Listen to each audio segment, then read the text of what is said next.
Ray-Ban Meta glasses come with open-ear audio, so you can listen to your favorite music without blocking out the world around you. Hey Meta, play Gorgeous. Here's Gorgeous by Doja Cat.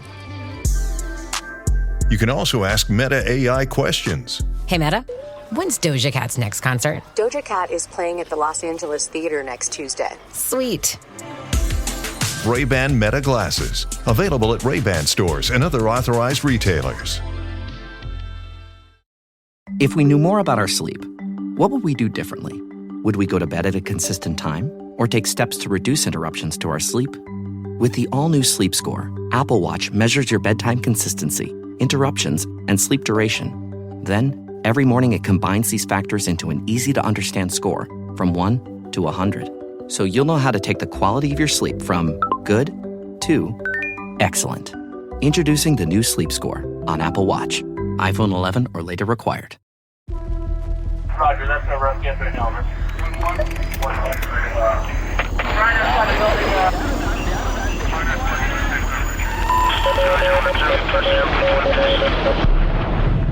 Welcome to True Spies, Brief Histories.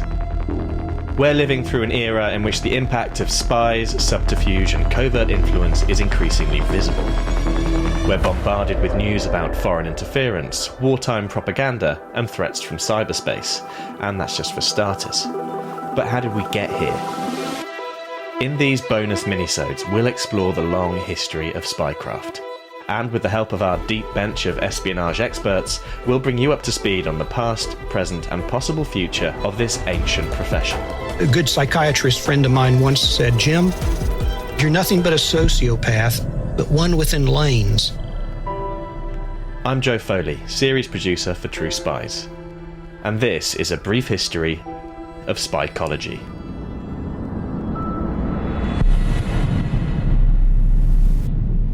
Do I have what it takes to be a spy? If you're listening to this, that's probably a question you've asked yourself. You've wondered if you're smooth enough, fit enough, whether you could pull off that daring tuxedo wetsuit combo, or handle a compact 9mm on or off a moving speedboat.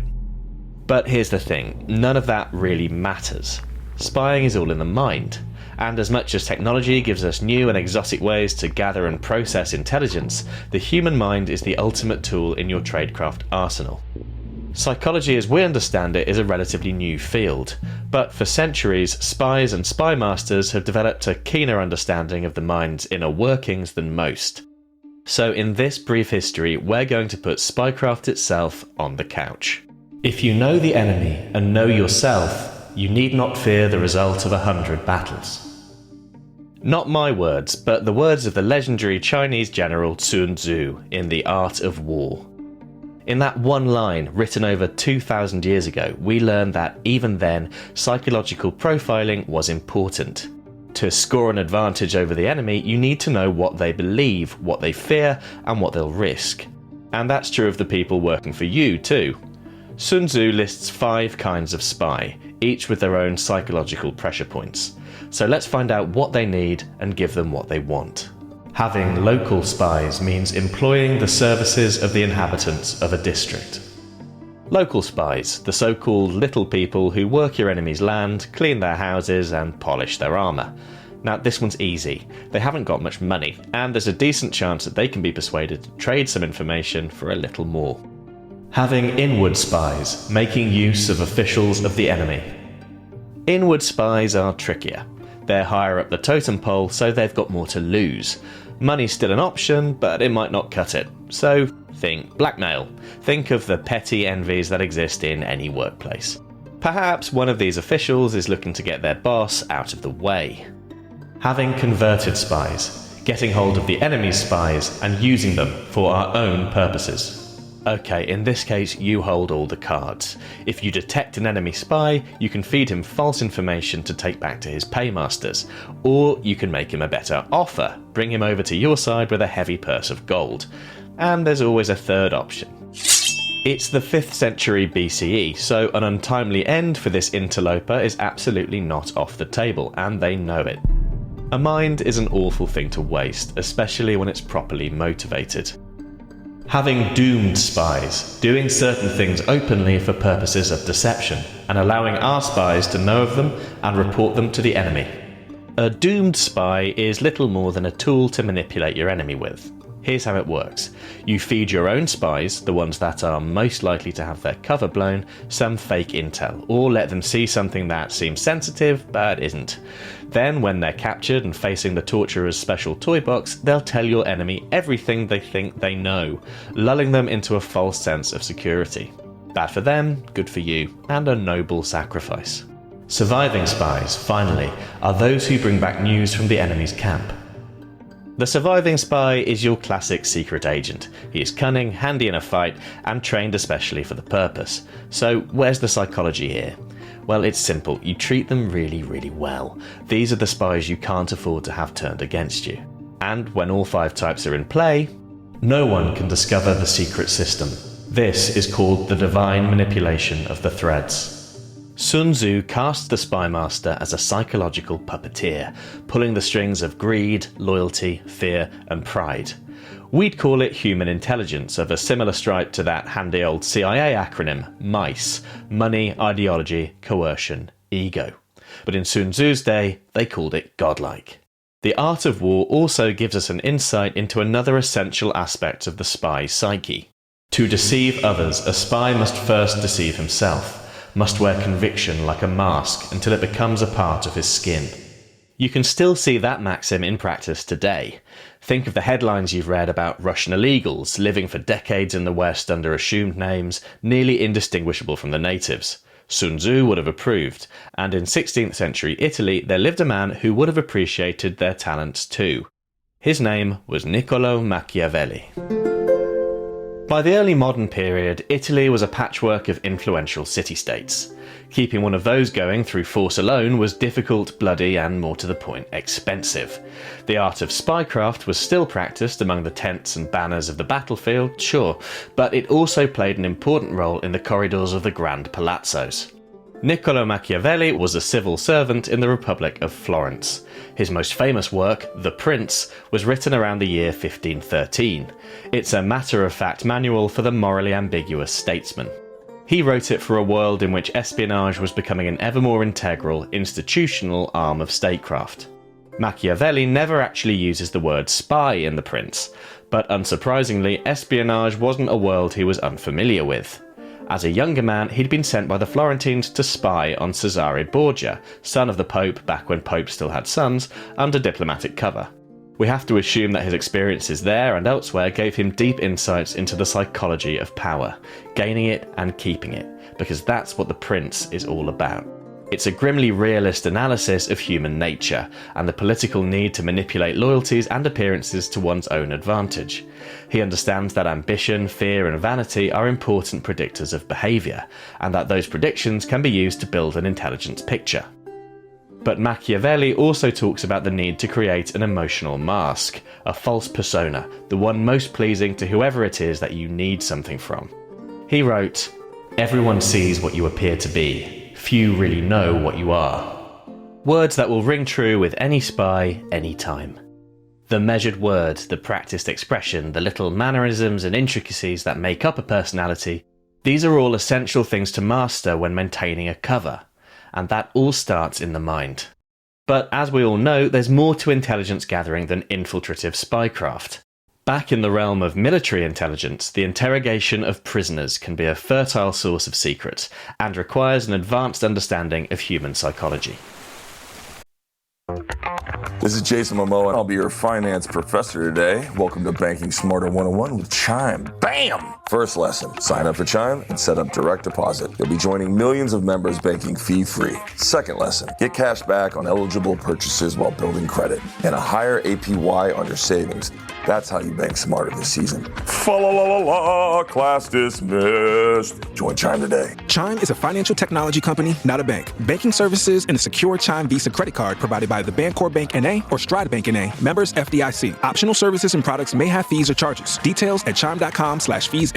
With a qualifying direct deposit, earn 1.5% cash back on eligible secure Chime Visa credit card purchases. On-time payment history may have a positive impact on your credit score. Results may vary. APY means annual percentage yield. Learn about credit building and more at chime.com. With new, gentler scented Clorox disinfecting wipes, clean finally smells as good as it feels on everything from lamps to ceiling fans, even on your kid's toy shark. Oh, ouch. Clorox disinfecting wipes, now available in crisp lemon. Find it on Amazon. Clorox, clean feels good.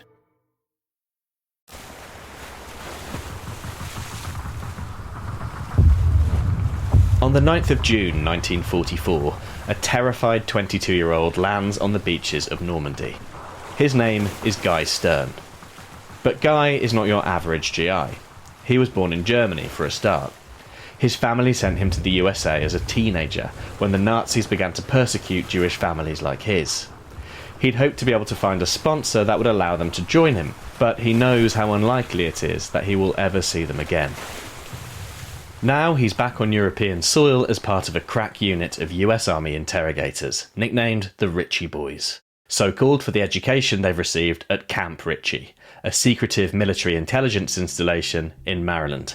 The training at Camp Ritchie was completely devoted from early morning to night, both to physical training of endurance and all that, to intellectual training. That training included an arsenal of psychological tricks designed to motivate captured Nazi troops to reveal sensitive battlefield intelligence. When Guy spoke to True Spies in 2021, he was 99 years old, but he still remembered clear as day 4 mind-over-matter interrogation tactics that helped the Allies win the war. Number 1. Superior knowledge. Before we had a prisoner from one unit, we had interrogated mostly just by chance another prisoner of equal or similar knowledge, and of course we displayed that and all the other knowledge we had, so the prisoner would come to the conclusion, why should I call attention to myself and have the enmity of the US Army sitting on me? If the enemy thinks you already know everything, what have they got to lose by telling you a little bit more? So they gave us further information, and we, of course, were able to put it together, consolidate all the information, send it to higher headquarters, and thereby fulfilled one of our functions. Number 2. Bribery.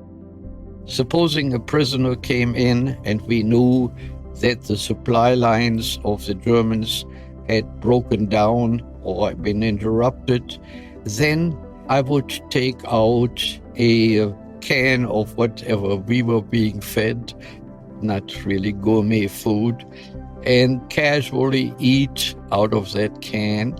The prisoner, having had to endure famine for a couple of days, asked whether I could leave something in the can for him, and I simply said, sure, for a prisoner who cooperates with us, I'll give you a whole can. So here, a psychological insight, i.e. this prisoner can be motivated by food, is drawn from tactical intelligence, probably gathered from another prisoner, which is supply lines are down. Then you're weaponizing that insight. Number 3. Common interest. The common interest that still has Europe in its fangs is soccer. And I was, as a youngster, was a fanatic follower of my hometown team, and I followed all the games and stuff like that as far as you could at that time without television. So I would encourage a discussion of the current soccer situation. So I said, hey, I'm glad I see here that you are from the city of Düsseldorf, and your team at half season was on top of the league, and now it's near the bottom. What happened there?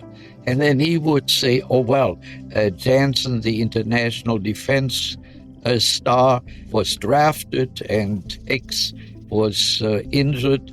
And so he got right into the swing. And in the course of the conversation, soccer fans among themselves would become unaware that we were wearing different uniforms. And I could approach what was on my and my headquarters' mind to solicit from somebody from that industrial hub of Düsseldorf. If you've ever walked into a party full of strangers or struck up a conversation with a fellow traveller at a hotel bar, you probably know how this one works already. Find a universal language like sport and see where things go. You'd be surprised what people tell you. Guy's fourth and final technique is even simpler and far less friendly. Fear. Prisoners who didn't respond to our questions were told that they were going to be turned over to Russian captivity. It was well known that the Nazis had committed war crimes against Russian POWs. They feared retribution, and so that was a threat which we played to the hilt. But Guy had to prove that the threat was serious, so he developed a character, one Commissar Krukov, that would put the fear of God, or at least Stalin, into his prisoners. And I became the hard-headed, nasty Russian with a Russian accent borrowed from an American comedy show that I had watched when I was still a civilian with my aunt and uncle. And so I had a Russian accent in my German, and the realistic outfit, the uniform, the medals, and my accent convinced him that I was really what I pretended to be. Along with a colleague by the name of Fred Howard, Guy developed a good cop, angry Russian cop routine that sent chills down the spines of the captured men. So Fred would start, and the prisoner would just say, I don't have to answer that. The Geneva Convention only requires name, rank, and serial number, and that was that. Then Fred would say, I feel so sorry for you. I see you have just started a new family, or you have a very good job in civilian life in Germany. Much of that taken from documents that the German carried with him. And, you know, I hate to tell you this Russian is horrible. And the prison, what I hear sort of from that prison where they incarcerate prisoners of war, it is frightfully primitive and people die there. Then Guy, aka Commissar Krukov, would prove Fred's point. I had a fit of anger for some reason or other at the prison, saying to Sergeant Howard, what kind of a specimen are you giving me? He won't even make it halfway to the salt mines. Fred then said, look, I just hate what you are doing. That's not the spirit of the Geneva Convention, and so forth. Naturally, the prisoner would gravitate to the kindly American officer, Fred. This wouldn't go well. And the prisoner would follow or come closer to Fred, and the Russian would have another fit. This is my prisoner, and this is Russian soil. You know, that kind of thing. In German, of course.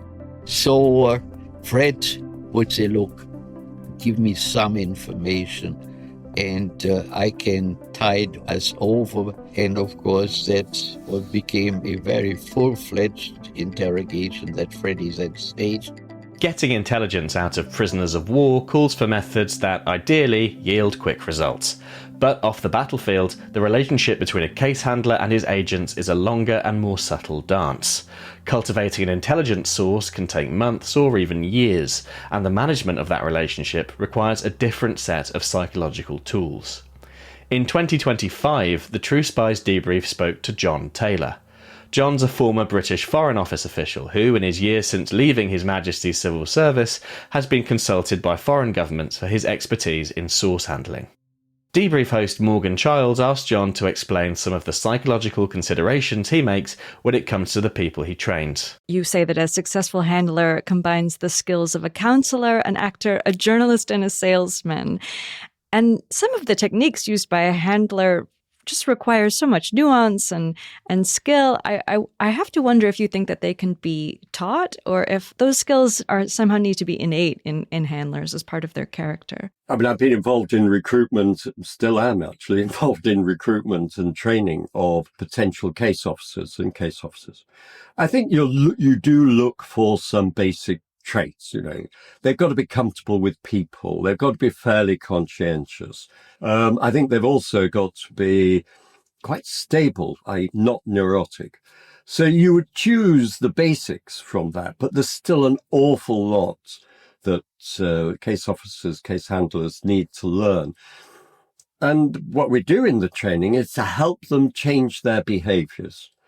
So, I know because I've taken the test, I'm quite an extrovert person.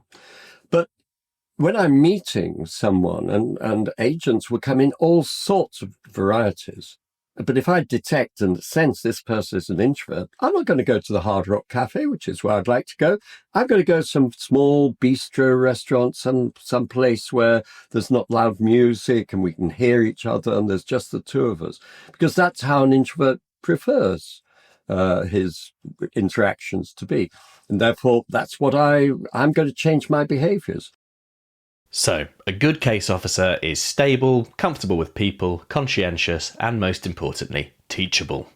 All fairly standard qualities desirable on any resume. But spying is not most jobs, and sometimes darker personality traits have their uses. A good psychiatrist friend of mine once said, "Jim, you're nothing but a sociopath, but one within lanes. Those lanes are U.S. laws." That's the voice of Jim Lawler, a former CIA case officer, author, and the subject of a slightly disturbing episode of True Spies, The Sociopathic Spy. In that episode, Jim tells the story of an asset recruitment that acknowledges the advantages of a sociopathic personality type in this line of work. And that's a personality that feels little or no genuine remorse for their actions. At the very start of his CIA career during the Cold War, Jim was sent to recruit a female asset who worked as a secretary to a foreign ministry official in a hostile foreign country. And no, he couldn't tell us any more than that. Posing as an oil and gas speculator, he struck up a friendly relationship with this lady. But when his higher-ups told him that he needed to reveal himself as a CIA officer in order to get more out of his source, things got complicated. The asset pulled back, afraid for what it would mean if her collaboration was discovered. Fair enough, says Jim, but he also invites her for a farewell dinner, ostensibly to show that there are no hard feelings. And she agrees. Now I've got 3 days to figure out how to persuade this woman to change her mind and become a spy for the United States in a country where they execute people for doing things like this. The fact that this woman has accepted a dinner date tells Jim something important. Clearly, she enjoys his company. And as a self-described sociopath, Jim sees that as a weakness. One that, in this particular case, he guesses will be easy to exploit. If you were in college and a friend called you up and said they were going to get you a blind date, what's the first question that any male would ask? What does she look like? And if the answer was, oh, she's sweet, she's got a great sense of humor, she's such a thoughtful person, you kind of knew what she looked like. And this gal was that. She was living with her mother. Here she was in her early 30s, not married yet, which in her culture was basically meant that she was probably going to be living with her mama for the rest of her life. At dinner, Jim speaks softly. He doesn't apply any obvious pressure. The tool he uses is more subtle, surprising even. A gift. Just a little vase, bought at a gift shop nearby. I set this gift wrap box in front of her, and she said, "So what's this, Jack?" I said, "Well, just open it." So she opened it. She put it in front of her. And I said, "I'd like you to take this back when you go home in a few weeks. You could even take it to the foreign ministry and put it on your desk. And when you look at it, you could think of me." And she started looking at it. And then I heard her say something under her breath. By this time, she was crying. I could see tears coming down. And I thought, what did I say to upset her? And I heard her say something. And I leaned in close. And I said, "What did you say?" And she said, "I can do this." And I said, "I know you can do this." In fact, at that point, I took her hand and I held it. And I said, "I know you can do this." But I said, "I don't want you to do this if you don't want to do it." She said, "I can do it."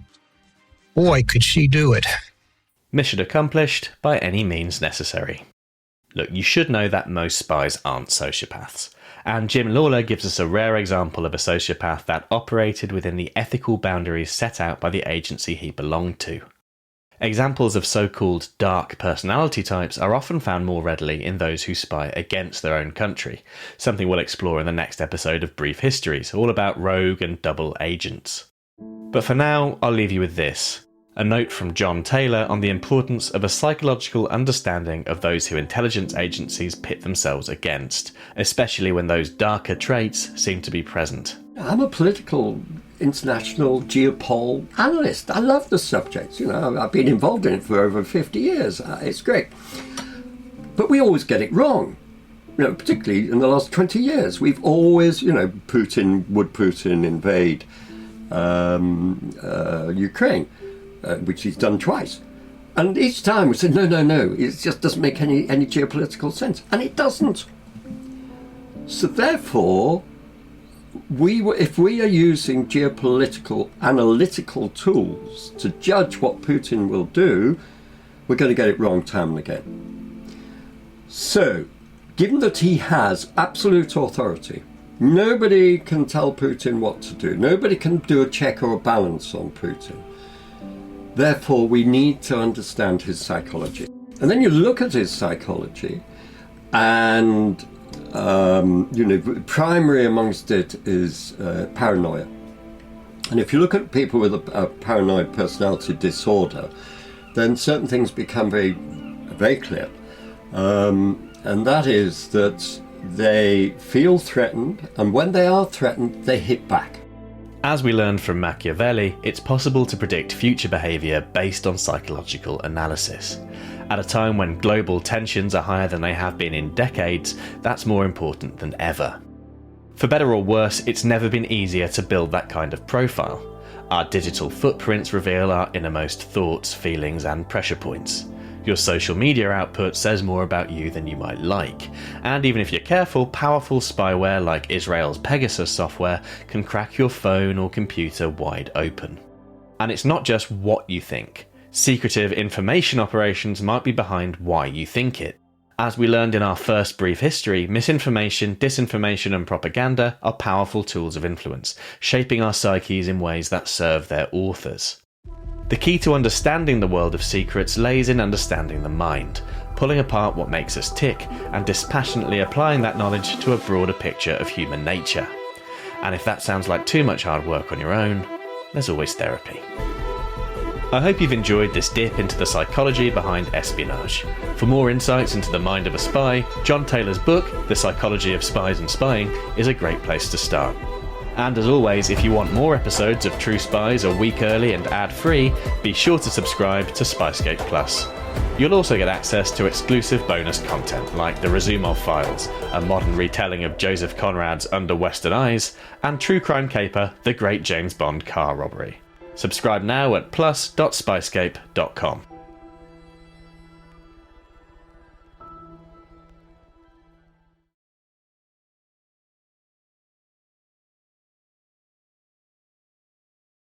Hey, Ryan Reynolds here from Mint Mobile. Now, I don't know if you've heard, but Mint's premium wireless is $15 a month.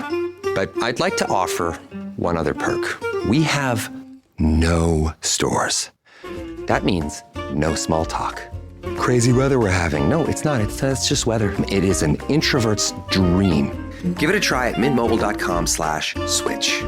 Upfront payment of $45 for 3-month plan, $15 per month equivalent required. New customer offer first 3 months only. Then full price plan options available. Taxes and fees extra. See mintmobile.com.